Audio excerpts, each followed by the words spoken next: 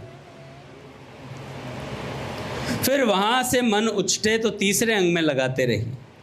इस प्रकार नदी, वन, पर्वत, गाय, सड़क, गोपी, ग्वाल, बाल, आम, अमरूद, छीके, डंडे, बांसुरी, ऐसी अनंत चीज़ें हैं जो ब्रज से संबंधित हैं, उनका चिंतन कीजिए। ऐसी अनंत चीज़ें हैं जिनमें आप मन लगा सकते हैं। बस मन को फुर्सत मत दीजिए श्री कृष्ण से, और जीभ तो मशीन की तरह नाम लेती रहे। मन वृंदावन के किसी भी पदार्थ का चिंतन ही करता रहे। बहुत ज़रूरी हो तभी मन को बाहर लाइए, नहीं तो अंतर्मुख रहकर प्रत्येक वृत्ति को वृंदावनीय किसी भी पदार्थ में तदाकार करते रहिए। आज काका एक बात मन में आई थी, आज रात को भेजूंगा आपको ग्रुप पे, सबको परे कर रहे हैं। पूज्य बाबूजी का जो अपना गीता प्रेस से कौन सा अंक छपा था जिसमें अपने राधा माधव अंक, आपके पास किसी के पास हो कल्याण का राधा माधव अंक, उसमें श्री कृष्ण की वंशावली और श्री राधा जी की वंशावली पूरी लिखी हुई है। उनके सखा कौन कौन है, कैसे कितने प्रकार के सखा हैं, सबके नाम भी दिए हुए हैं। तो आज मन है रात को कि उसको एक लाइन से लिख करके सब भक्तों को भेज दिया जाए, और जब मन करे, नियम ना भी बने तो हफ्ते में एक बार और भी महीने में एक बार उसे पूरी को पढ़ लें। अरे वहाँ जाएंगे तो कह सकेंगे श्री कृष्ण के सखाओं के इतने नाम याद हैं, मुझे सखियों के इतने नाम याद हैं। ठाकुर जी पूछें, यमराज जी पूछेंगे, वैसे और कहाँ जाएंगे हम नहीं, मैं यमराज जी पूछेंगे क्या किया, मैं कहूँगा तेरा नाम लिया, तुझे याद किया। यमराज जी का नहीं, भगवान का। और ठाकुर जी के भक्तों के नाम याद कर लिए तो कितना अच्छा होगा अगर हमें भक्तों के नाम याद हो जाएं। पूज्य श्री मलुकपीठ सरकार एक बार दान घाटी से गुजर रहे थे, तो कुछ भक्त लोग भक्तों का नाम ले लेके उछल रहे थे, कीर्तन कर रहे थे। पूज्य भक्तमाली जी महाराज की जय, पूज्य घनश्याम दास ठाकुर जी की जय, पूज्य बाबू जी की जय, पूज्य राधा बाबा की जय। तो महाराज जी ने पूछ लिया, भाई ये क्या कर रहे हो? कह रहे भक्त नामावली का पाठ कर रहे हैं। तो उन्होंने कहा किसने बताया? कह रहे पूज्य श्री गणेशदास भक्तमाली जी महाराज ने बताया। कह रहे हमारे गुरु जी ने बताया और हमें नहीं पता, हमें ही नहीं पता इस बात का। तो ऐसे हम भक्तों के नाम भी याद कर लेना। अपने पूज्य भैया को देखो, जब प्रणाम करते हैं तो कितने तो भक्तों ऋषियों के नाम याद है पूज्य भैया को, और सबको प्रणाम करते हैं। 2-2.5 घंटे का प्रणाम है। अपने पूज्य बाबा, क्या नाम है काका, 6 घंटे का लीला चिंतन था बाबा का। 6 घंटे का कितना, 5000 लीला चिंतन की शब्दावली बाबा ने वो दी भी लिखित में कि इस प्रकार से अभ्यास करो तो 6 घंटे लगेंगे इस पूरी 5000 को करने में। तो पुस्तक में 500 अवेलेबल है, बाकी अवेलेबल नहीं है इतनी। तो 6 घंटे लग जाते हैं उसमें। बाबा कहते हैं मन प्रारंभ में उचाट मारेगा, नींद भी आ जाएगी, मन करेगा अरे कुछ हो तो रहा ही नहीं है। अपने एक भक्त करते हैं लीला चिंतन अपने मंदिर में। मैंने उनसे पूछा कि आप ऐसा कैसे कर पाते हैं? काका उन्होंने मेरे से एक ही बात बोली, आप सब लोग जानते हैं उन्हें कौन है, एकदम खासम खास। तो मेरे से 8 बजे वो बात कर रहे थे। मैं पूज्य भैया के पास वहाँ प्लॉट पे बैठा था, तो वहाँ मेरे से बात कर रहे थे, दूसरे वाले कमरे में ले गए मुझे। मैं कहा आप कैसे करते हो लीला चिंतन? कह रहे ऐसे करता हूँ जैसे आपसे बात कर रहा हूँ। मैंने कहा अभी तो आप मेरे से बात कर रहे हो। तो कह रहे आपसे बात भी कर रहा हूँ, उधर प्रिया प्रियतम को प्रसाद भी पवा रहा हूँ। मेरा उधर चल रहा है लीला चिंतन, मैं प्रिया प्रियतम को अपने हाथों से प्रसाद पवा रहा हूँ। ऐसा उनका दृढ़ लीला चिंतन है भैया। ऐसी भावना, उनकी भावना क्या कहिए, वो सच में खिलाते हैं। क्योंकि भगवान की कल्पना भी कल्पना नहीं होती, वो भगवान ही होते हैं।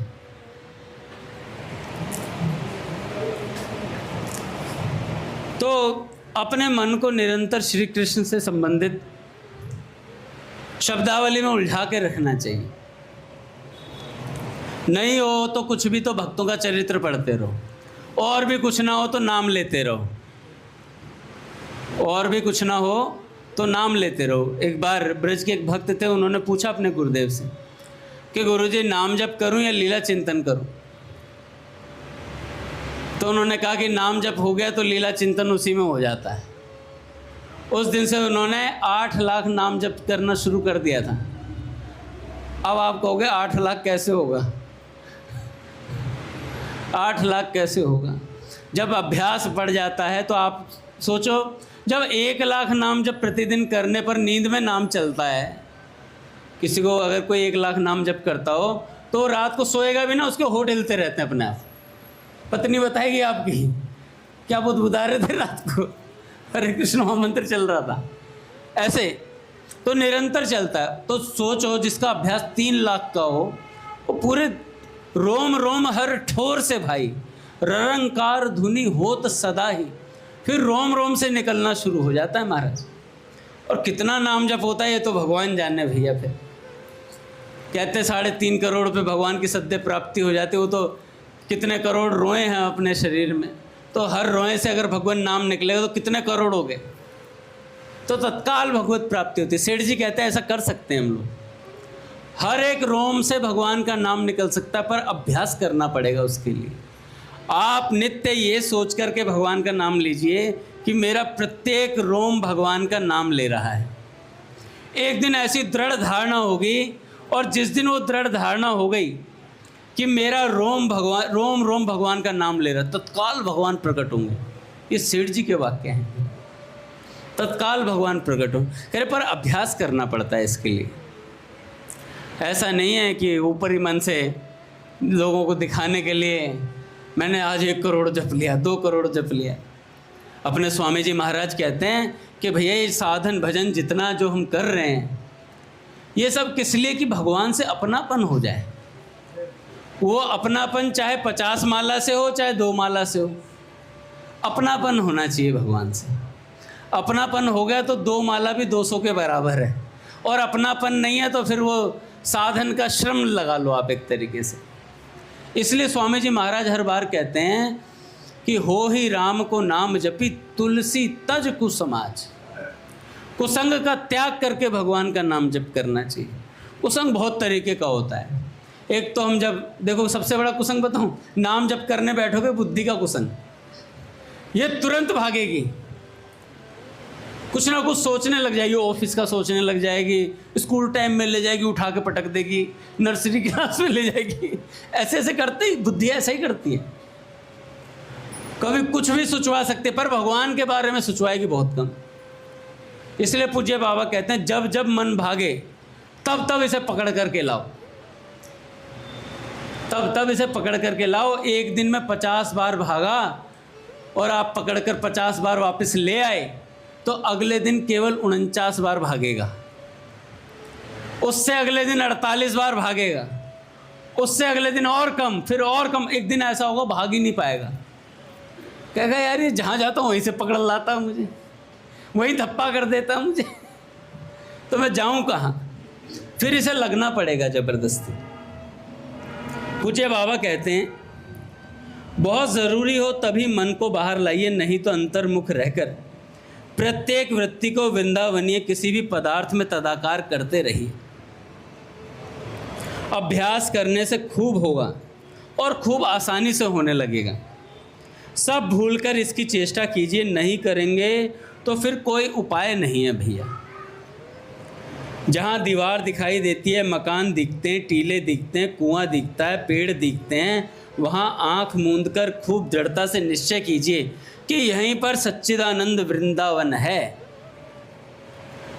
वे पेड़, वे दृश्य हैं, बस सामने श्री कृष्ण हैं, गायें हैं, बस यही सब कुछ है। इस प्रकार जितनी लीलाएं आपने पढ़ी हैं, सुनी हैं, जितनी सुनेंगे, पढ़ेंगे, उनमें से जिसकी ओर मन जाए उसी में रम जाइए बस, तभी रास्ता तय होगा। मन को तन्मय करना पड़ेगा ही, चाहे कैसे भी करें, आज कर लें या अगले जन्मों में कर लें, करना तो पड़ेगा। उनकी कृपा का आश्रय लेकर करेंगे तो कुछ भी असंभव नहीं है। उनकी कृपा का आश्रय लेकर करेंगे तो कुछ भी असंभव नहीं है। घबराना नहीं चाहिए। जिनकी अनंत कृपा से मन में धुंधली सी लालसा पैदा हुई है, उनकी कृपा निश्चय ही आगे भी बढ़ा ले जाएगी। देखो, जल्दी या देरी पहुंचना तो है ही, जल्दी या देरी पहुंचना तो है ही। कहिए राधा राधा राधा। अभ्यास से सफलता मिलेगी और नाम जब तो खूब जल्दी सध जाता है। हाँ, मन को खास स्वरूप की ओर अथवा लीला की ओर लगाकर दूसरा काम करने में थोड़ी अभ्यास की आवश्यकता होती है। बीच बीच में जल्दी जल्दी स्मृति तो थोड़े से ही अभ्यास से संभव है। गोपियाँ कहती हैं, छिन ही छिन सुरति होतरी माई, छिन ही छिन सुरति होतरी माई। सखी, बार बार स्मृति हो रही है। वह श्री कृष्ण का बोलना, मिलना, चलना, मुस्कुराना और उनका वो देखना, प्यार भरी चतुरता बार बार याद आती है सखी। संध्या के समय श्याम सुंदर गायों के साथ आते थे। उस समय उनकी मनोहर छवि देखकर ऐसा प्रतीत होता था मानो सुंदरता रूपी आनंद में, अमृत में समुद्र लहरा रहा हो। किशोर अवस्था रूपी तरंगें उसमें झलमल कर रही हूँ। श्याम सुंदर का एक एक अंग क्या सुंदर था, मानो कामदेव की सेना हो। धीरज बरबस टूट जाता है उसे देखकर। आंखों पर किसी अंग की छवि पड़ते ही मालूम पड़ता था मानो श्याम सुंदर जादूगर ने टोना फेंक दिया हो। समस्त जगत को मोहने वाले कन्हई अपने अंगों की छवि का टोना फेंककर हमें मोहित कर लेते हैं। एक दिन मैं वन में, गहन वन में भूल गई थी। उन प्रसंगों को याद कर करके मृत्यु का सा दुख होता है। इतने में ही अचानक श्याम सुंदर आ गए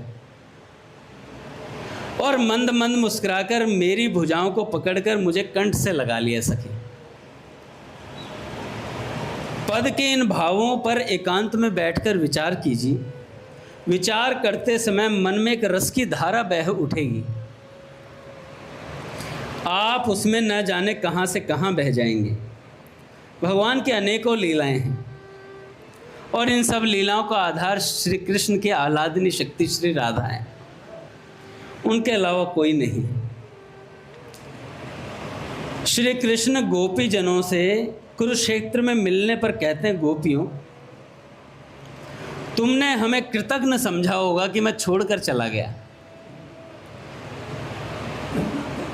क्या करें, कामकाज की भीड़ में लग गए।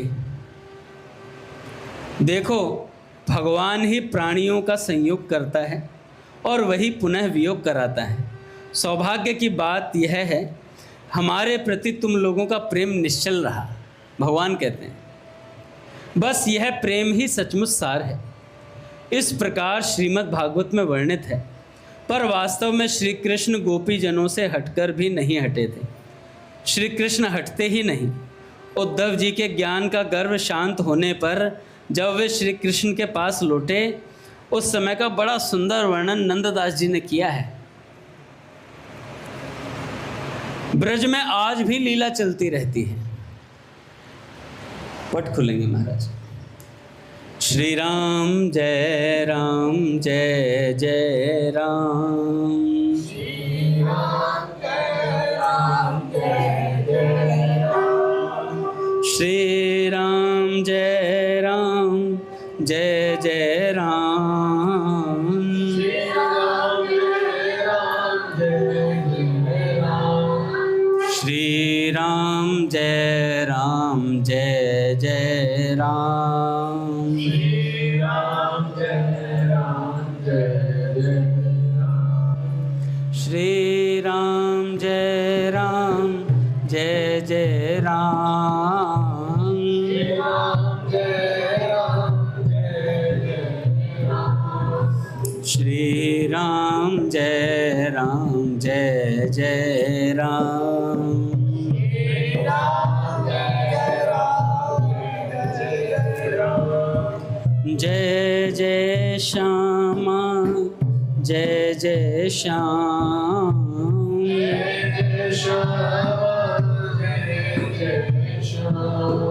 जय जय श्री वृंदावन धाम।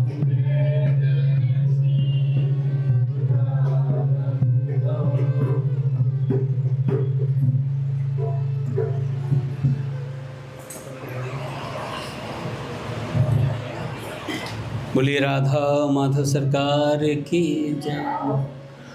तो आज भी ब्रज में ये सब लीलाएं चल रही हैं। बाबा कहते मन में तीव्र लगन, तीव्र चाह, उत्कंठा की तीव्र आग है, पर बाहर किससे कहें, बाहर किससे कहें। साधक समझता है मेरे नाथ तुम तो जानते हो तुम्हारे पास साधन है, तुम चाहो तो आ सकते हो, पर मैं चलकर भी तुम्हारे पास नहीं पहुंच सकता। मेरे जीवन धन अनंत जीवन की चाह लेकर बैठा हूं, कृपा की डोरी को स्वयं कृपा करके पकड़ा दो। अंधा हूं पथ नहीं जानता, मेरे प्रियतम जिस पथ से चलना चाहता हूं उसमें कोई साथी नहीं, तुम्हारे सिवा कोई अवलंबन नहीं है। एकमात्र तुम ही संभाल सकते हो, संभाल लो नाथ, ऐसी प्रार्थना करते रहो। निरंतर मशीन की तरह नाम मुख से निकलता रहे और मन लीला की तरंगों में उतरता और डूबता रहे। बस यही करना चाहिए। आप संध्या काल में आन्योर में बैठे रह सकते हैं, आप संध्या काल में आन्योर गांव में बैठे रह सकते हैं, पर मन से अपने को बरसाने के सरोवर पर भी रख सकते हैं। देख सकते हैं वहाँ श्री राधा रानी हैं, ललिता जी हैं, श्री कृष्ण हैं, मधुर वंशी बज रही हैं। सब हो सकता है, पर चलना होगा आपको ही, पर चलना होगा आपको ही। इसकी तैयारी करनी पड़ेगी आपको ही। सारा प्रपंच, सारा व्यवहार इसी के अनुकूल होने पर ही स्वीकार्य है, अन्यथा तुरंत सबकी आहुति देने के लिए सच्ची लगन रखनी चाहिए। मित्र रहेंगे, परिवार रहेगा, माँ रहेगी, पुत्र रहेंगे, आपके सिर पर पगड़ी, टोपी, बदन पर कोट भी ऐसे ही रहेगा, पर मन में एक विलक्षण व्याकुलता की आग जलती रहेगी। यह जलन बढ़ती ही चली जाएगी। कैसे श्री कृष्ण चरणों में न्योछावर हो जाऊं, क्या करूं, कैसे करूं।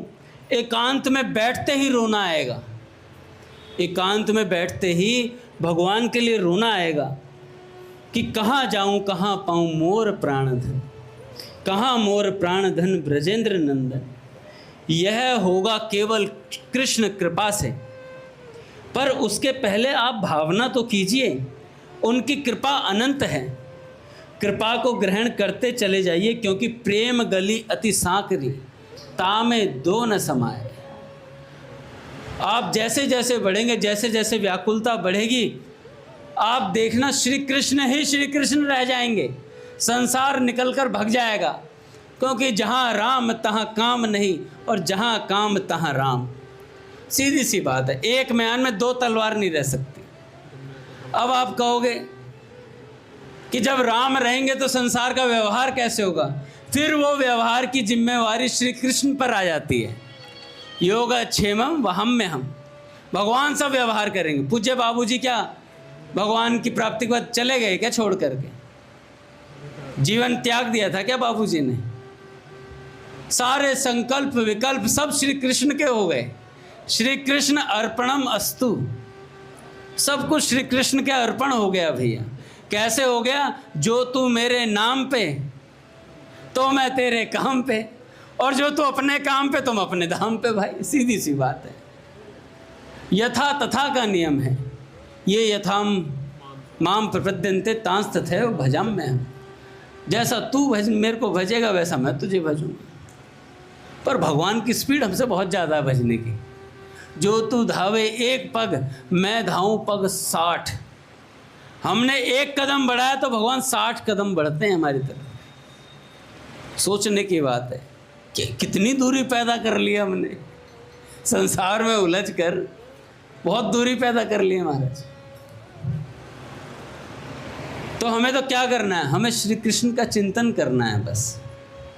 भैया ऐसे ऐसे ऋषि हुए हैं, शायद वो मार्कंडेय ऋषि जी थे, जिन्होंने भगवान के प्रकट होने पर कहा कि भगवान, बहुत लोग कहते हैं आपकी माया बड़ी दुरत्या है और मैं आपकी माया को देखना चाहता हूँ। भगवान हंसने लगे, मुस्कुराए, कह रहे लोग तो तपस्या करने पर मुझसे कुछ मांगते, कुछ वर मांगते हैं, मुझे देखना चाहते हैं।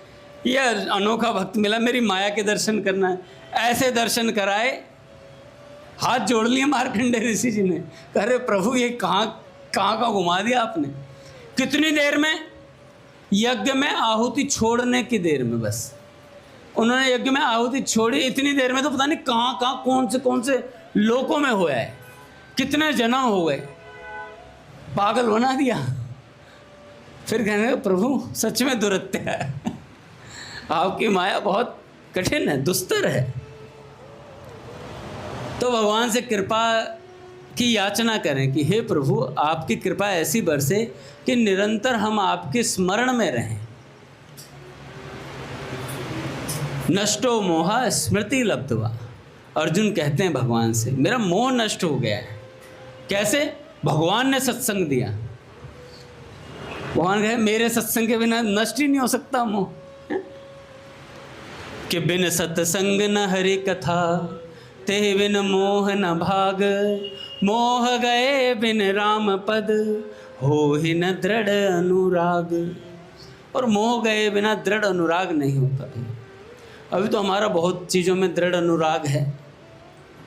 अभी राम जी प्यारे कहाँ लगे हैं, जो मोहे राम लागते मीठे, तो सवरस सठरस नवरस सब है जाते सब फीके, तो सब चीज़ें फीकी लगने लगती हैं। अभी तो हमें बहुत प्यारी लगती हैं।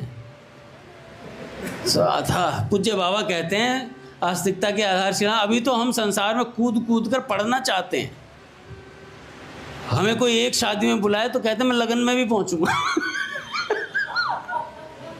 तेरी मेहंदी हल्दी मैं ही करवा दूं क्या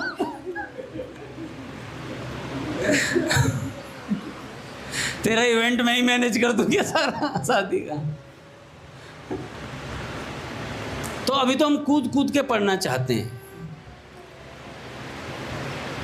और संत जन कहते हैं कि हम सोचते हैं कि हमारे व्यवहार के बिना काम नहीं चलेगा। सब काम बढ़िया चलता है, सब काम बढ़िया चलता है, किसी की कोई चीज़ रुकती नहीं है भैया। हम सोचते हैं हम नहीं जाएंगे, हम वहाँ जाकर 2 रोटी नहीं खाएंगे तो उसका खाना बचा रह जाएगा नहीं बचेगा भाई, उसमें गौ माता में डल जाएगा कहीं। है सब बंदोबस्त है। तो बात यह है, व्यवहार करते समय भी, जैसे मैंने बताया ना, एक साधक ने कहा, वो मुझसे बात कर रहे थे पर भीतर का संबंध भगवान से चल रहा था उनका। तो सब इतना व्यवहार कुशल होना चाहिए। कहाँ से? संत जन कह रहे थे बात करते रहो, सामने वाले को पता ना चले कि आप भीतर किससे बात कर रहे हो। ऐसी स्थिति, प्रगाढ़ स्थिति हो जानी चाहिए। और उसके लिए अभ्यास अत्यंत आवश्यक है और संत कृपा अत्यंत आवश्यक है। कभी भी जाएं, शादी ब्याह में जाएं, कभी मन में बस ये बात रहनी चाहिए, ये मेरा लक्ष्य है नहीं। भीतर भीतर नाम चलता रहे निरंतर। और दृष्टि, विवाह में जाने से क्यों रोका जाता कि 100 शादियाँ जिसने अटेंड कर ली वो विवाह कर लेगा वो अनुरागी हो जाएगा। अगर कोई विरक्त 100 शादियाँ अटेंड कर ले तो वो विरक्त नहीं रह पाएगा। ऐसा भैया आया है संतों की वाणी में। अगर कोई विरक्त 100 शादियाँ अटेंड कर ले तो वो विरक्त नहीं रह पाएगा। क्यों नहीं रह पाएगा? क्योंकि हमारी दृष्टि पवित्र नहीं रह पाती है। दृष्टि पवित्र नहीं रह पाती है भैया। हमारे नेत्र इतने चंचल हैं, बार बार इधर उधर झांकते रहते हैं। तो इसलिए साधकों को मना किया जाता है। और जाएं भी तो भक्तों के साथ जाएं, जाएं भी तो भक्तों के साथ जाएं। हमारे पूज्य भैया ने शुरू से ये परंपरा रखी कि कहीं जाए तो भक्तों के साथ जाएं, अकेला ना जाए। क्योंकि अकेला जाएगा, मन ने कह दिया इधर चल तो उधर चला जाएगा। कम से कम बगल वाला साधक बचा तो लेगा हमें। तो ये संग का बड़ा प्रभाव पड़ता है। थोड़ा सा सत्संग काम कर देता है। एक भक्त भी साथ में होगा ना तो हम अपनी दृष्टि अपवित्र होने से बचा लेंगे। एक भक्त भी साथ होगा तो। एक कथा स्वामी जी बहुत सुनाया करते हैं, महादेव जी भी कई बार सुनाया करते हैं कि कुछ वो थे, स्वामी जी महाराज सुनाते हैं अक्सर कि कुछ डाकू माता के मंदिर में गहने चुराने गए, और गहने चुराने जब गए तो उन्होंने सोचा माता के विग्रह को ही ले आए उठा करके। उसे बहुत मतलब सोना चांदी मणि माणिक सब थे माँ के गले में, ले कर के आए। डाकुओं के सरदार ने कहा कि देखो भैया भगवान हैं, पर ये गहने तो हमें चाहिए ही चाहिए। तो डाकुओं के सरदार ने कहा कि पहले माँ से प्रार्थना कर लेते हैं, और माँ से कहते हैं माँ ये गहने हमें दे दो। तो प्रार्थना करने लगे तो एक ने पीछे से बोला, कहे सरदार सरदार। तो सरदार ने कहा चुप हो जा, अभी प्रार्थना चल रही है। कह रहे नहीं सरदार बहुत खास बात बतानी है। कह रहे यार तू भी प्रार्थना नहीं करने देगा। सरदार गया पीछे। सरदार से उसने डाकू ने बोला कि सरदार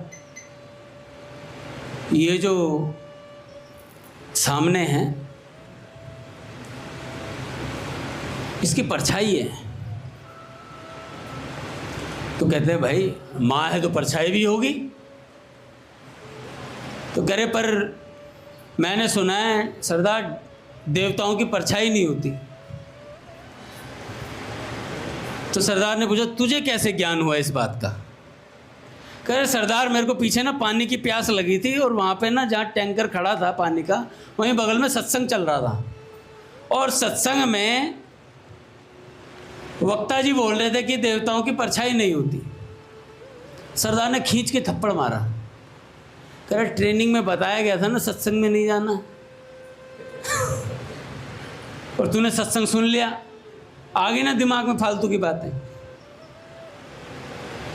तो जाकर देखा तो कह रहे चल तूने ज्ञान की बात पता करी तो देखते हैं चल के। देखा तो सच में परछाई थी। तो परछाई थी तो उन्होंने कहा ये देवी तो हो नहीं सकती हैं। तो उन्होंने पकड़ लिया, बताओ तुम कौन हो। अच्छा वो निकली थानेदारनी वहाँ की।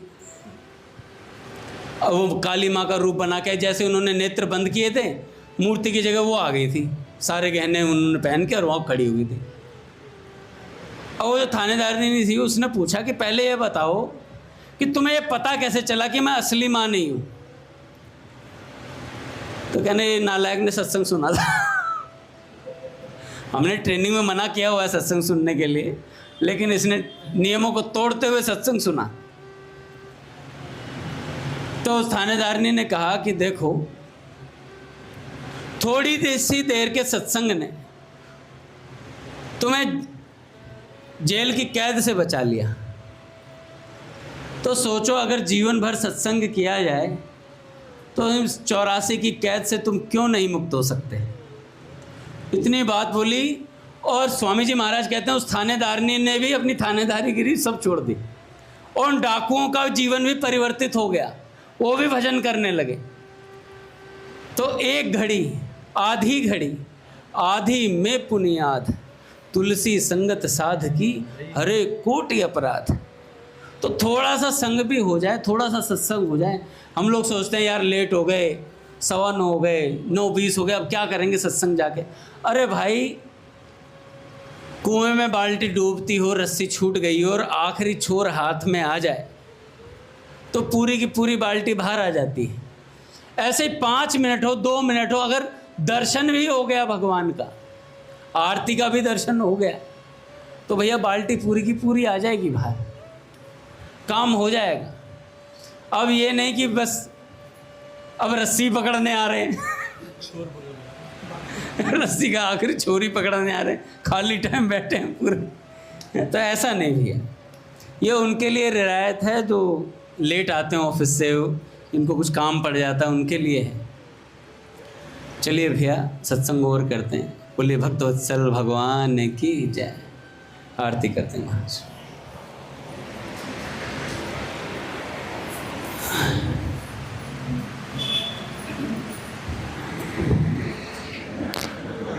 मुलाकात आरती